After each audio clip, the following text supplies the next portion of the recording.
Hello guys, welcome back to another Q&A with myself and Nick. GM guys, GM Jess, how The crypto twins are back, guys. We're ready. Yeah, you excited for the weekend? So excited. We're born ready. We're going somewhere pretty... We're going somewhere pretty exotic, like an island getaway for Team Coin Bureau, sponsored by a little known exchange. But yeah, we're really looking forward to it. There's some time away from the markets and just reminiscing on what a crazy January it's been. Yeah. Peace and calm. Meditation, mindfulness. Exactly, and then we're ready back here on Tuesday. Yeah. So you'll see us back in the office. It's 3 days in and out. Yeah. But before that, we have some questions to answer. Q&A, yeah, let's go. Big thank you to everyone that has sent the questions in. We have some good ones. We're recapping. We have a great final question to round up with. But let's start off with Edubol. I need to start proofreading these names. Edubomb. Which DePIN projects have the best risk to reward ratio for 2024? Yeah, that's a good question. We've got quite a few here. I will mention, obviously, that you guys need to check out, if you haven't already, our DePIN video, which was released about a week ago on the main channel, and just takes you through the DePIN sector and why it's such an exciting narrative for 2024. I think that DePIN obviously is one of the few blockchain use cases that can really lead to real-world utility that can be used by everyone and bring forward that adoption we all want in crypto. And you know, I think that, so definitely watch that video so it can give you an overview of some of the themes to watch and exciting projects. However, more specifically, if you want to know what I think has some interesting projects, we've covered it before, I've talked about it before in the DY sector, or decentralized Wi-Fi, DY-Fi. Is Helium. Yeah. So Helium HNT token. Helium, obviously, it's a mobile network with numerous node operators that operate these data hotspots. It has released Helium Mobile in Miami, which is basically it's a mobile network, right? When you can basically use it for $5 subscription per month, which is a bargain. A bargain compared to like $25 for like Sprint and AT&T and stuff like that. So it's already got 12,500 subscribers. And it's growing aggressively throughout the US. And just 2 days ago, you know, Helium signed an agreement with Telefonica. So they're one of the biggest mobile network operators in the world and very, very big in LATAM. And they partner with them to launch these Helium hotspots around Mexico City. And Telefonica's data network can leverage the Helium network in order to provide their data subscribers with data on top of Telefonica's network. So that's exciting. And then in terms of the HNT token itself, you know, there's a max supply of 223 million, which is obviously potentially price positive because of there's this mint and burn mechanism for the data credits, right? Yeah. So people need to convert their HNT tokens into data credits in order to be able to use the network. So obviously this could lead to some deflationary aspects on the network, which is obviously price positive for a token perspective. So yeah, and it's also got like $200 million in funding about a year or two ago from some really big VCs. So the company's rich in cash, which is obviously helpful if you want to expand. And yeah, so over the past 2 weeks or so, Helium's token has done quite well. And I think that it's probably one of the top DePIN projects for 2024. And then another one, and this is credit to some inside alpha from you, some cool alpha from Jess a few weeks ago, is a Hive Mapper. You know, so I'll let you talk to that. But yeah, I've been doing some digging and it's a really crazy project. Isn't it cool? Yeah, it's really cool. So we dived into it. So for those of you that did watch the interview we had with Austin Hedera, who is the head of strategy at Solana, he came on the channel, I think it was October time, and he was giving some little insights into some decentralized physical infrastructure elements that are being built on Solana, and he was bullish AF. And he ran through and mentioned some projects, and Hive Mapper was one of them. So we dove into it a little bit more. And also, during Breakpoint in Solana, Helium's co-founder and CEO was also on a panel with someone from Hive Mapper. But Google Street alternatives which are built on the blockchain, and essentially anyone can kind of run their own node and provide that data then. And it really gives people the empowerment and incentive to hop on board and start providing that information early. And this is something which is rolling out in this quarter of 2024. So that's a pretty exciting one. Quite a lot of these are rolling out in the US, first of all, which is quite interesting from a kind of utility and appetite standpoint. Yeah, I think that mostly, the projects are based in the US. I think, you know, Hive Mapper is. You know, what's interesting about this project more specifically is like when you think about how maps are created, like Google Street View and something, they got to have a car literally driving around. if you guys have ever used Google Maps and you want to like go and check out a place and what it looks like, sometimes it's a year or two old. Yes. Sometimes it doesn't even map. The streets don't even like, it's not even mapped because the streets are so new. And, you know, the cool thing about this is like, think about how many cars there are driving around right now. You know, how much data there is. If you just have like this, it's like a webcam that's just in the front of the car. Yeah, just your dash cam. Your dash cam, exactly. And then you're incentivized to collect this data because you're getting rewarded in these honey tokens, right? Yeah. Otherwise, you would not have been doing that. And something that's really cool is like you have no idea how many people, think about how many Uber drivers. I think most people like to drive with a dash cam these days, especially people who do a lot of driving because it's good for, you know, in case you're in an accident and things like that. Think about the fact that now you have the opportunity also to earn some tokens just for mapping the streets, right? So you're allowing for the decentralized collection of this data, and now people can leverage that to basically use that data in their apps. So it's decentralizing the collection of this data. And also what's interesting is that one of the USPs of HiveMapper is that the maps that are done by Google Maps, etc., they use like, it's done for humans, right? And if we have to think about the future for autonomous cars, the data apparently from these maps isn't as helpful for autonomous agents as HiveMapper's data. Okay, so they're thinking forward-thinking about that. So yeah, it's a really exciting project. I mean, obviously, a few concerns potentially, or not concerns, but the actual devices themselves are like $300. So that's a little bit pricey. If you just like you have to kind of convince people to spend $300 to start mapping for you, as opposed to just a simple, you know, webcam. And the token supply is like 10 billion fixed total supply, which is a pretty high token supply for Honey.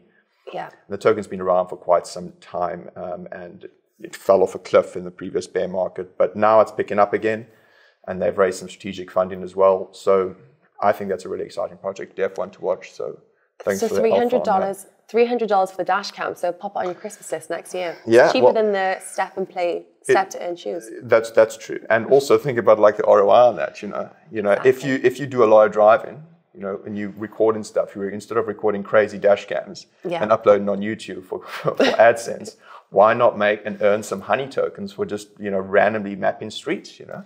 I wonder if they'll accept scooters. And then you and Guy can submit and you guys can start earning some tokens here in Dubai. Yeah. I mean, there's a lot of maps I can street ride with in the marina. Cool. Thanks for that. Next question. This is from Tok Nezev, and he asks, given that BTC hasn't gone through a recession, how do we know how it will react to it?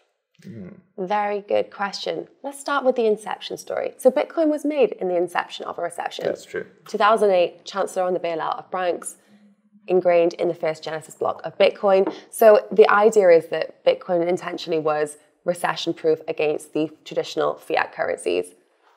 Fast forward to today, I think the industry has grown quite a long way since then. Yeah. I think the closest that we can look at as a recession environment is probably COVID. Yeah. The 2020 market crash, which was like March 2020, where everything just completely tanked, stocks were down, oil went into negative, Bitcoin dipped below $4,000. Yeah. That was quite a good indication for how the market would bounce back and kind of regain and kind of come back from all of it.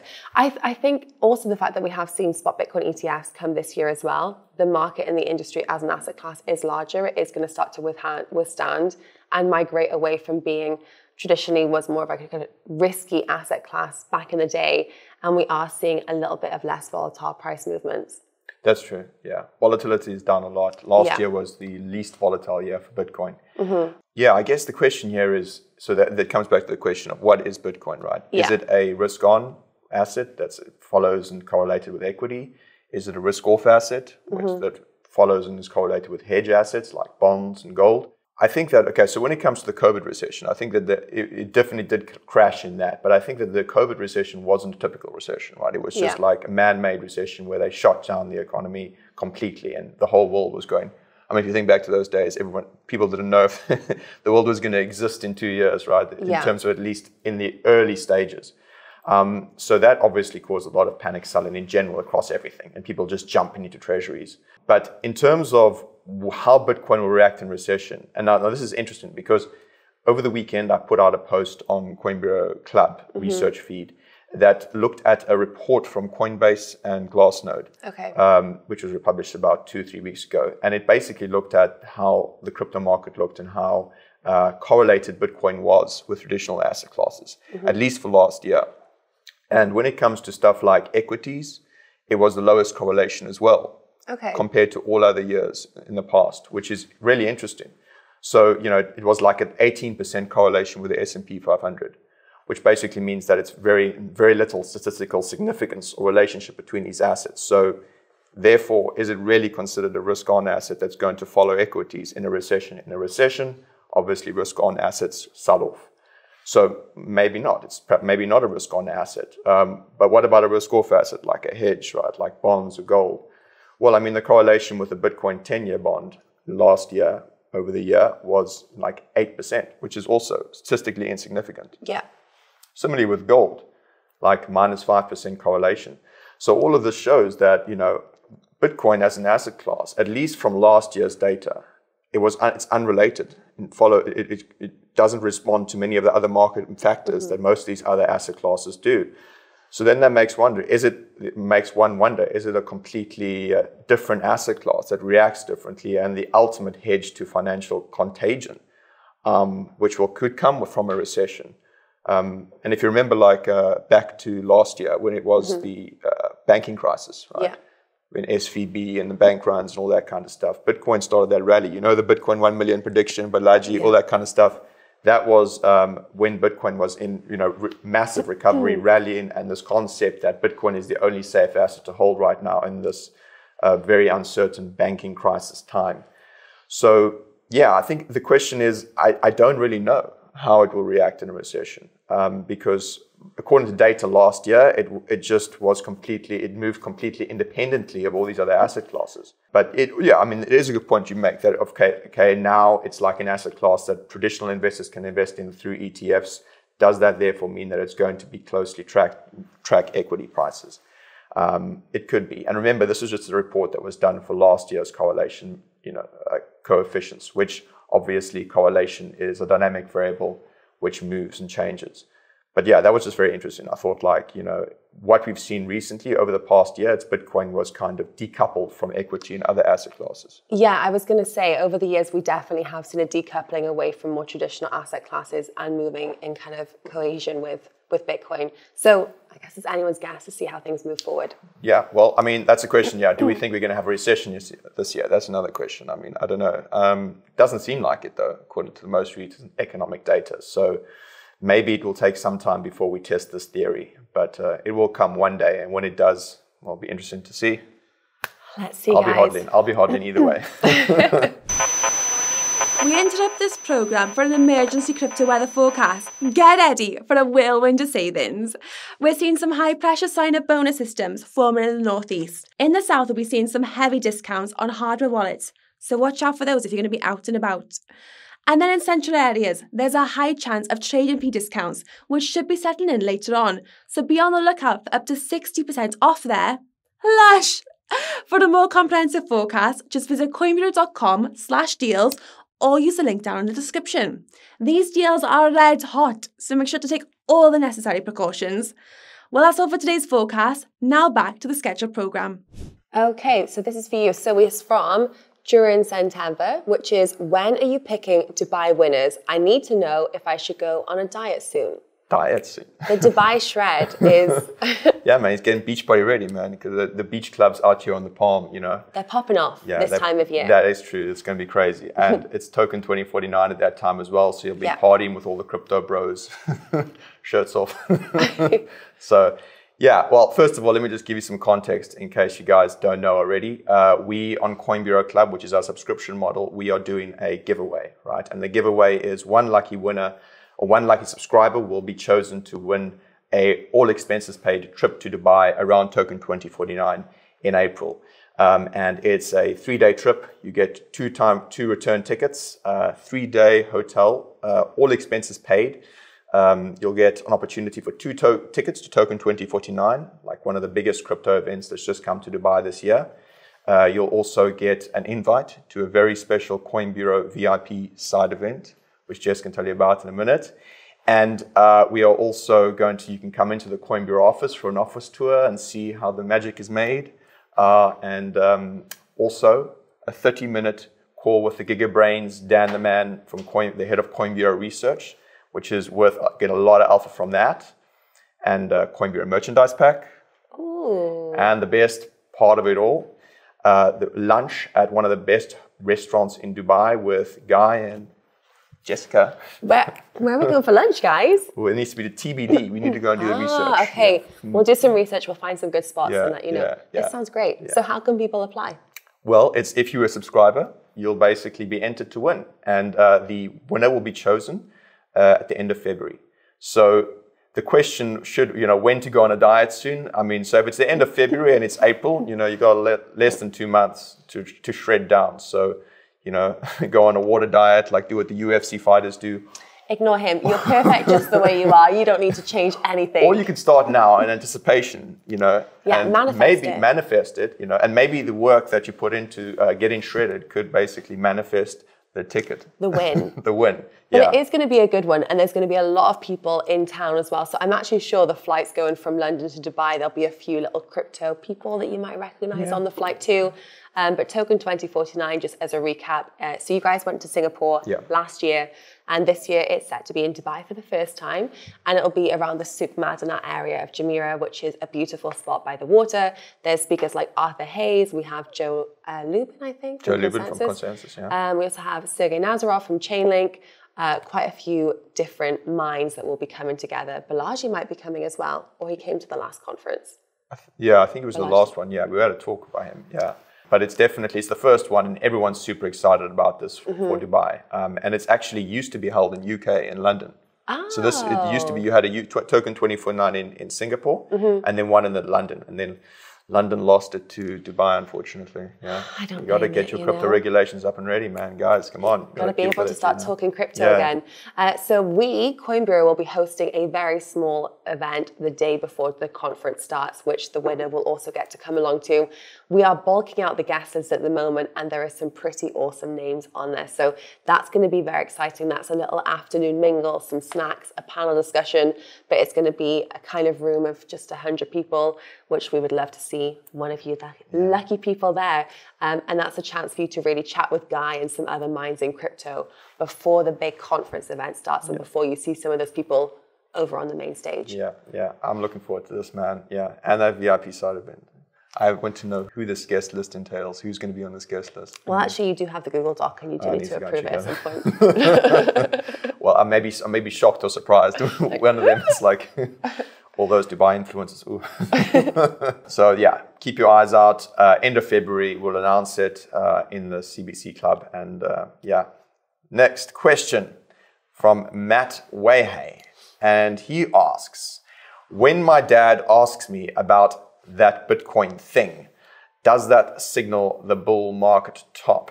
And I think it's important to put some context here because me and Guy have talked about it before, the Guy's dad indicator, which is basically anyone who's no coiner, who you never really hear from, but all of a sudden it's just hitting you up being like, what's that Bitcoin thing? Should I be buying? Do you still work for Bitcoin? Yeah. How's it going? So yeah, what is it the ultimate bear market top indicator?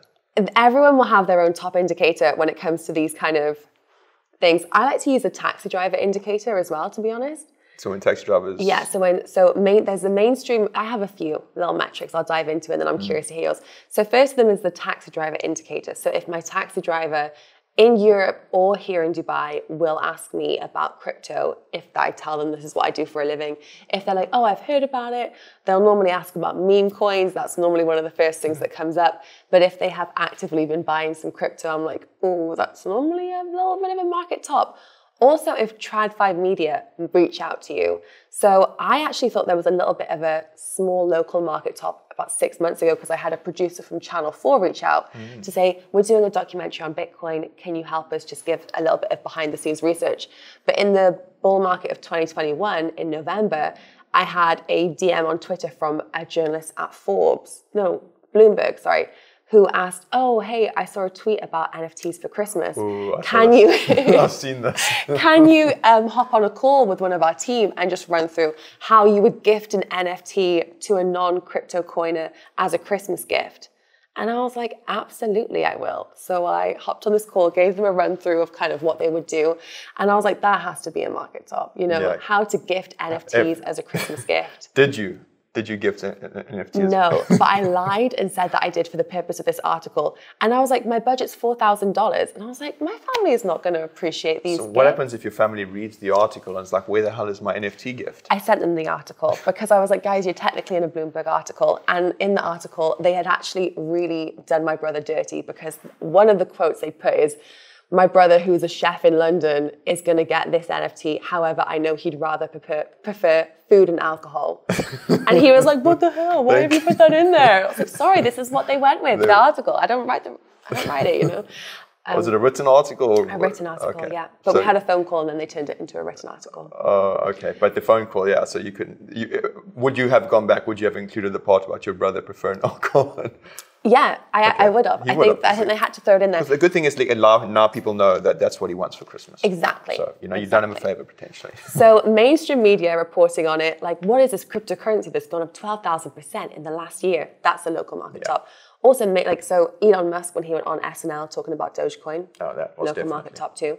And then there's also kind of a good way to assess when it comes to data aggregators, like Santiment has it and also Luna Crush, where they can assess the wider cryptocurrency amount of times people are tweeting about crypto, if the tweets are optimistic, if they're negative, Google searches for certain search words. That's quite a good way to tell if you don't have any taxi drivers or any friends or family members. You can still reap the benefits. There's a few other indicators. They're very scientific though. Go on, hit me with it. So literally, there've been many research reports out there that have done this, and it's marked the top of all the previous bull markets, right? Okay. And it's pretty in depth, right? And I'll link to a few papers below.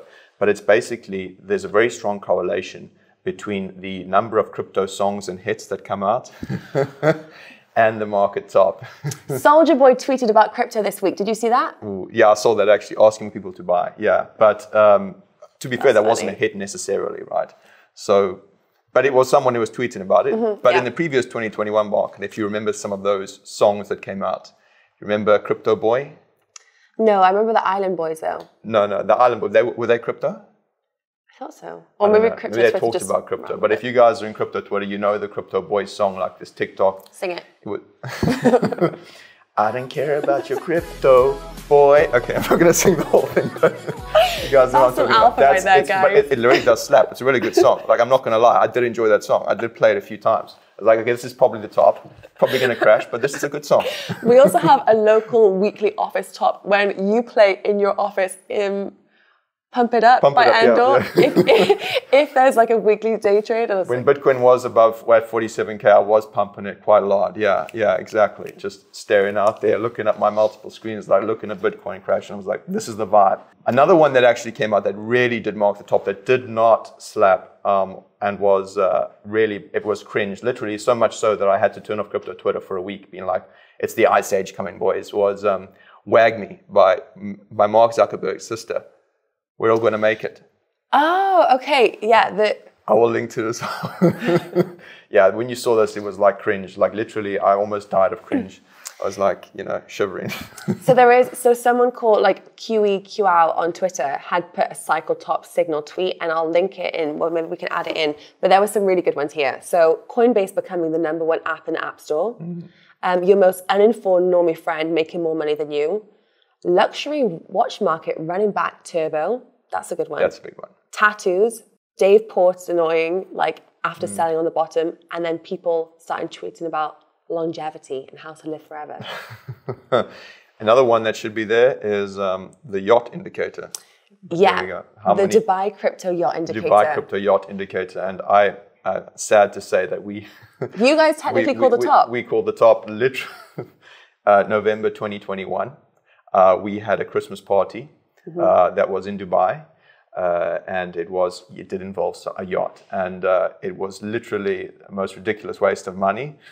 It was good at the time when you think that markets will continue forever, but literally marked the top. So I think that's probably the best indicator you guys should use the next time that, although in the next Christmas party, we gave a few vouchers for delivery. You've got it. So that was the ultimate.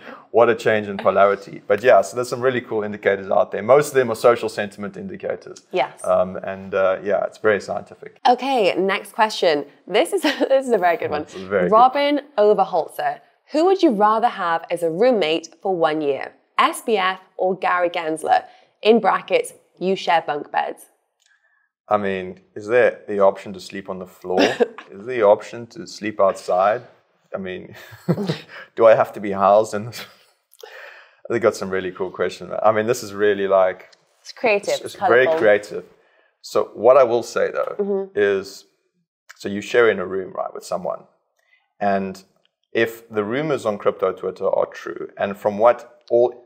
And if images are true, and if your the way people appear is true, SBF or Sam doesn't look like the kind of individual who practiced and practices strong personal hygiene, which implies that if I'm going to be sharing a bunk bed with someone, I would prefer it's not someone who smells like shit. Not financial advice. Not financial advice, not financial or personal hygiene. So, yeah, I think, and I do feel sorry whoever is going to be his bunk bed in prison, because, the Adderall-infused vegan diet, sweaty, manlet is going to be. But, so I would prefer to... Gary, come, let's go, man. So first of all, Robin, I want to confirm, are we in a jailhouse? Is this why we're all in bunk beds? Yeah. Because that kind of also impacts. That's true, yeah. I would have to say the same as you with Gary Gensler, although the only reasoning I had for potentially SBF was the fact that he's vegan, and in prison he eats apples and peanut butter, which don't smell that much. Whereas I did try and Google, what does Gary Gensler have for lunch? In the SEC, and nothing came up. There was no like Reddit thread of like you must have been the only person on the world who's hit that search term. What does Gary Gensler eat? Apart from him and his intern at the SEC. What does Gary... I had to know, guys. What if he is like, what if he eats like some stinky food? I have to... But I also, rumors have come through from people that have met with SBF that he was a bit of a stinky minky. So I would also go with Gary Gensler. Yeah. And you could still get, he still was a lecturer on blockchain at MIT. You could still pick his brains a little bit. That's what I was going to say. He stuck with you as well in the room for however long the period is. But I would take that as an opportunity to try and bring him back to the light in crypto. Come back. Let's get you back. Let's make you reminisce on those times when you were a crypto proponent teaching over there at MIT about blockchain technology and how it's so free of the traditional financial system. And, basically try and convert him such that when he comes out of that room, he's ready to go with there. Oh, God, we're stuck in the room. I thought we just had to share a bed with them. We were stuck in a room for a few. I don't know. How long was this guy expect? It's 1 year, right? That's a long time, And wait a second. So how often do we have to? Is it only just to sleep, or how long we locked there with them, or It's a very thought-provoking question. It is. We've gone from crypto yachts to bunk beds with Gary Gensler and SBF in a really short space of time. It's a lot for us to process. Cool. Good question, man. Next question. So this is from Lakinnot, and that's in Nonton. Sorry if I pronounced that incorrectly, man. So he's asking, are you accumulating any crypto during this nice dip? If so, DCA or waiting for a certain level to buy?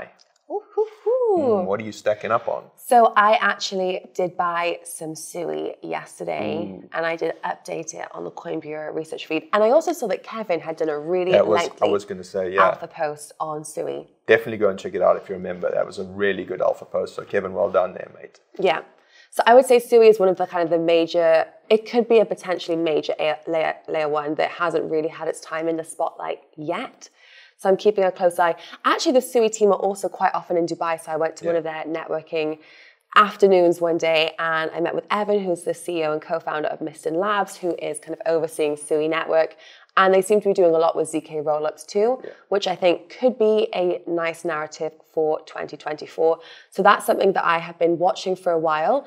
There also this week was quite a little bit of, let's say, FUD about their reporting of recordings of transactions and kind of a question on technical reliability. It was reported on some blog posts. So I thought if there's a little bit of FUD around SUI at the moment, it might be a nice entry point to get on in there. So that's what I did yesterday. Didn't it pump yesterday? Did you get it just before the pump? Or? I did, yeah. Oh. They had an Alibaba cloud announcement that came out yesterday too. Yeah, man. You crypto trading. You should be posting this alpha on the research feed, man. The subscribers are waiting. I will. I promise I will. But I did update my portfolio. Okay. Top notch. What else? Is that just SUI? So that's one that I bought. I am going to look to DCA into some others this week. But I've also added something new to my watch list, which is Arbitrum has a new token on a gaming network called XAI, lowercase. There's two XAI, XAI. There's one which is all higher caps, but the lowercase AI is the Arbitrum one. So make sure you check that if you are looking into it, because there's two. They launched a massive XAI token airdrop.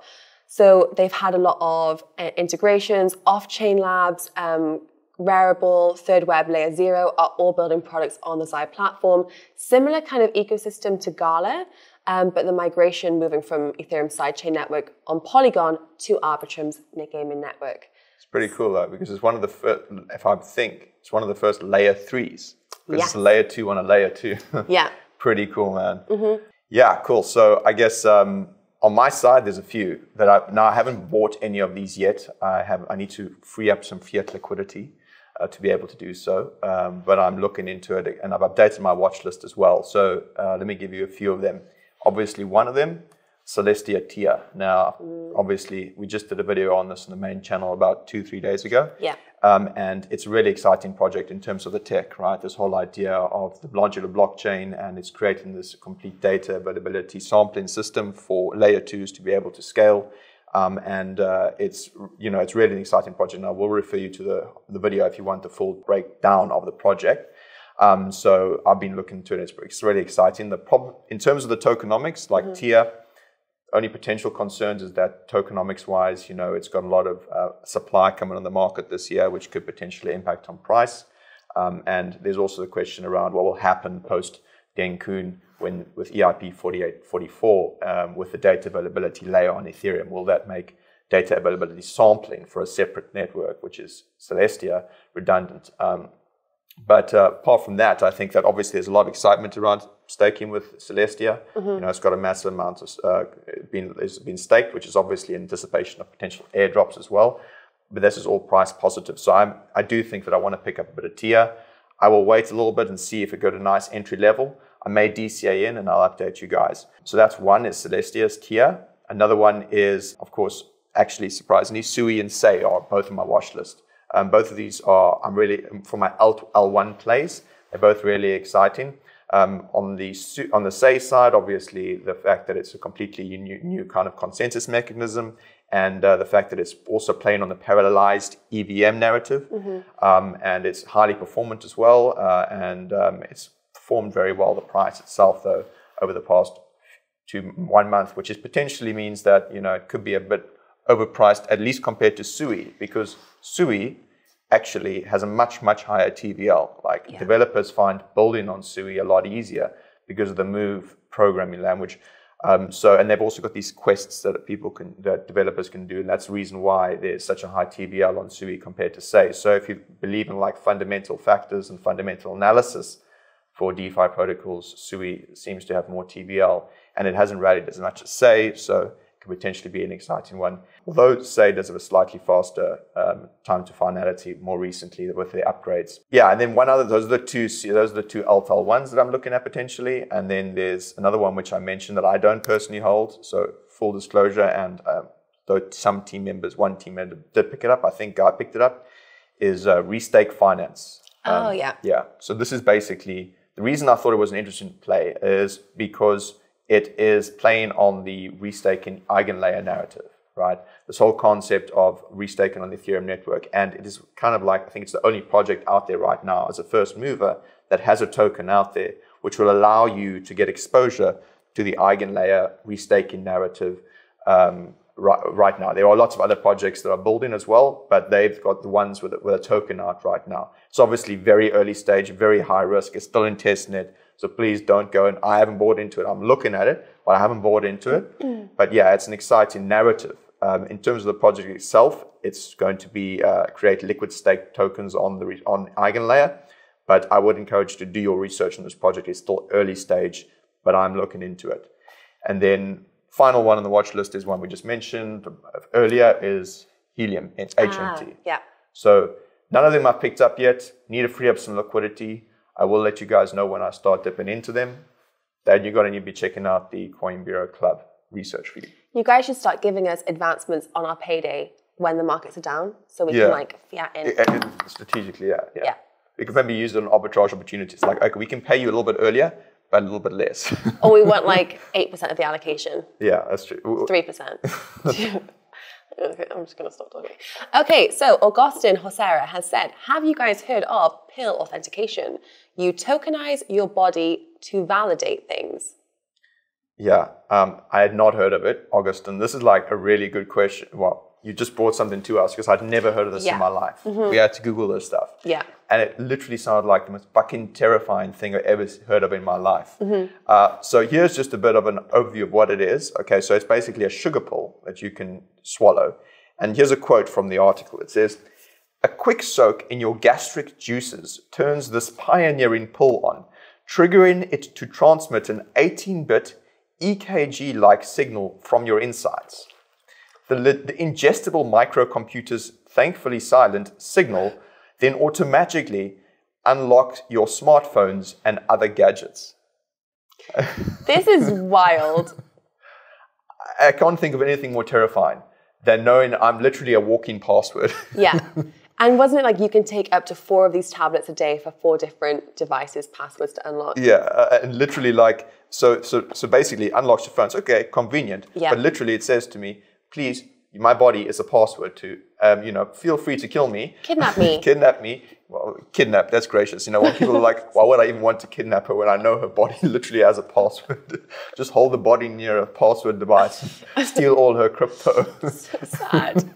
Well, I mean, it's inviting this kind of stuff. Yeah. It's like, this was a really old article, like 2013, 2014. Yeah. It was developed by someone from DARPA Labs for Motorola when it was. So DARPA is like some hardcore research from the U.S. Navy or U.S. Armed Services. The people that work on like some really advanced technology for the Air Force, etc. That connection was kind of like also weird, but it seems that it hasn't really gained much traction, which is probably for the best, I think. That is a wild story. So you've taught us something new there. It's made us a little freaked out about technology. So next question is from Neil Goldstein. And he asks, how much effect do you think the US stimulus had on crypto all-time highs, if at all? So which kind of stimulus? That's the question. Because there were two, right? There were two different stimuluses. There was the stimmy checks, which we do know people were throwing money into crypto. Yep. So, little fun fact for you, more than 1 in 10 Americans from 18 to 34 invested part of their stimulus checks into crypto during the pandemic. I think it was $1,200 a month, right? It was $1,200. Yeah, was it all one-time checks? No. Yes. One-time checks. Yeah, there were one-time checks. Yeah, so they basically invested. Coinbase said that. What was the research? So more than 1 in 10 Americans from 18 to 34 invested part of their stimulus checks into crypto. Yeah, I mean, and also there was research that was done about that time. I think thinking back, that it said like they did surveys about some people that where they were spending their stimulus checks. About 2 in 5 recipients said they were going to be buying crypto. Okay, it's a research like 235 respondents. But also the Coinbase said they saw after the stimulus checks were issued that there was a lot of accounts were being created with similar sized deposits. So it's anecdotal evidence, but it's interesting nonetheless. And that was across the board as well, because I was working for an exchange based out of Europe at the time, and we were seeing that during COVID actually, because people weren't spending money on leisurely things like gym memberships, restaurants, people were flowing money into crypto and fractional stocks and commodities too.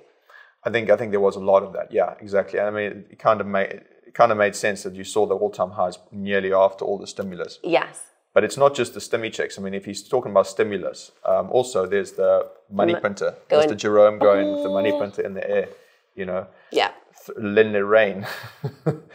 I mean, the stimulus in the monetary sense was the most monetary stimulus ever in the history of, something crazy. Like they printed, what was the statistic? They printed something equivalent of 20% of all money ever. Yes, in circulation in that 1 year. Yeah. That's wild. Yeah. Wow. And that's obviously going to lend itself well. I mean, all stocks went crazy. Like the stock markets went mad. You just throwing money at the system.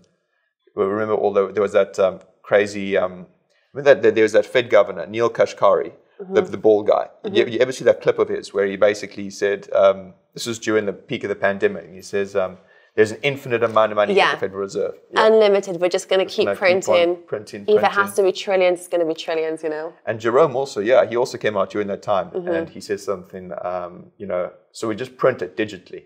Like he just said it. When they say it out loud, you know. It's terrifying, actually, when you just realize that, you know, your dollars are going to be worth less, guys. They're throwing more money into the economy. Yeah, man. If only they knew what it would do to inflation. Yeah. You know, that transitory meme, you know. But I think it had a massive impact on the all-time highs in the previous bull. Yes. For sure. Final question, which I think Nick has been the most excited for this whole life. And I promise it's not from Nick's alt. It's not my alt non-account. guys. Need to know about Nick's workout routine to get gains like his arms. I'm sad you're not asking me for my arm routine, but here we go. Go on, please tell us. We're on the edge of our seat. I mean, I'm a Pilates girl, so. Yeah. Well, to be honest to Magical CB, I did see him ask a similar question in the previous Q&A about my workout routine. And I was like, okay, he's persistent. I can give him, he deserves some inside arm alpha. So, I mean, if you're talking about biceps, which is asking him, or like the gains like arms, obviously on the bicep side, you know, you can think about bicep curls using, barbell, easy bar, and dumbbells. Also got to rotate your arm grip as well. You know, for this muscle and this muscle. Pronated and supplemented and pronated. You got to adjust them because otherwise you're not going to be working all the different parts of the arm and muscles. To find also this part here. Exactly. Well, that's the tricep. So you got on the dumbbell side, you got to do dumbbell curls, dumbbell hammer curls, neutral grip. But then obviously the triceps are very important, right? Because that's like most of your arm, right? Yeah. So if you want really big guns, you need to work on those triceps, Absolutely. man. So we're talking tricep push downs, dips, using also the easy bar, skull crusher. If you use your skull crusher exercise, that's it. No, we're like that. Skull crusher, supinated grip. Maybe in terms of reps, I do like 6 to 8 reps for 5 sets. So yeah, that's the TLDR of my arm workout. Fridays always, because you got to get the gun shows ready for the weekend. You got to get them ready. You got to get the guns. Which way's the beach? Yeah, man, exactly. That way. But we do actually, now that you mentioned this, and actually I thought about it, in terms of telling you about my arm workout routine, I think that we've got a influencer gym in this building, right? Yeah. And it's actually, I've been trying to get Jessica to join. I think what we should potentially do is we should consider doing a Coinbureau crypto influencer session, right? And then record it and, get Guy down there as well. So it can kind of like be like, pumping iron Arnie equivalent. Because it's got an outdoor section as well. So you could kind of like get some like Venice Beach vibe going. Nice. And we could get Guy there because he was in our deals insert and he was like this crazy 80s bodybuilder, right? He's got the sweatband. He's eating chicken. Like, rah. So I think we can get him down there as well. I mean, if this video gets like 2,000 likes, or if you guys let us know in the comments if you want to see that kind of content, we aim to please, we can get Guy down there and we can shoot this content for you. And I would enjoy doing that. He would enjoy doing that. And Magical CB, if you win the competition on the Coinbureau Club, maybe we can add in lunch with Jessica and Guy after a gym workout with Nick. Oh yeah, man, you gotta rip those gains down for sure, man. Like if you can handle it though, because if you can't stand the heat, Get out of the kitchen. Yeah. Good question, man. Good question. Yeah. The best question of the whole Q&A. I should start charging for this. Maybe I should diversify some influencer content on the side as well. That's when fitness influencer conference on the side. That's the market bottom. So we're talking about market top indicators. Yeah. Market bottom is when Nick starts selling his training courses and releasing my diet, and releasing my food plan, and my discount codes for Optimum Nutrition. Please, my protein 30% off, guys. Okay, guys, that's it we got for today. Thank you very much for submitting your questions. If you guys want to submit your questions for next week, obviously we'll link to the Instagram below where you can do so. This has been really cool. We're going to see some more footage of us in this exotic location over the weekend. So we're looking forward to that. But yeah, thanks again, guys. Enjoy your weekend and cheers. See you. Bye.